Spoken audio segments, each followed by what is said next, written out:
Welcome students to the new lecture of course Windows 10 operating system. In this lecture, we will be discussing about how you can hide your taskbar. चलिए start करते हैं आज का lecture. जब भी आपने जो अपनी टास्क बार है इसको हाइड करना है तो आप क्या कर सकते हैं, अपने जो एम्प्टी स्पेस है ऑन टास्क बार वहां जाके आपने राइट क्लिक करना है और टास्क बार सेटिंग्स जो है जो सबसे लास्ट ऑप्शन है इसको आपने ओपन कर लेना है। जैसे ही आपके पास टास्क बार सेटिंग्स जो है वो ओपन होगा तो आपने ये जो सेकंड ऑप्शन है automatically hide the task bar in desktop mode, आपने इसको ऑन कर लेना है या इनेबल कर लेना है।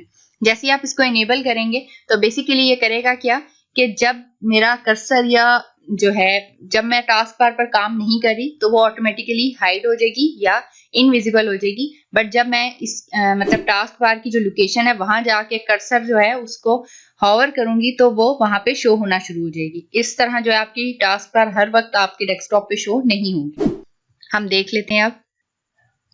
जैसे कि आप देख सकते हैं कि मैं अभी टास्क बार पर काम नहीं कर रही तो वो यहाँ से इनविजिबल हो गई है। बट जब मैं कर्सर जो है इसको जो टास्क बार की लोकेशन है वहां पर लेकर जाऊंगी तो टास्क बार मुझे फिर शो होना शुरू हो जाएगी ऐसे। और इसी तरह जब मैं वापस इस पर से कर्सर हटाऊंगी तो ये मुझे इनविजिबल अगेन हो जाएगी। इस तरह जो है आप अपनी जो टास्क बार है उसको हाइड कर सकते हैं। That's all for today's lecture. Thank you.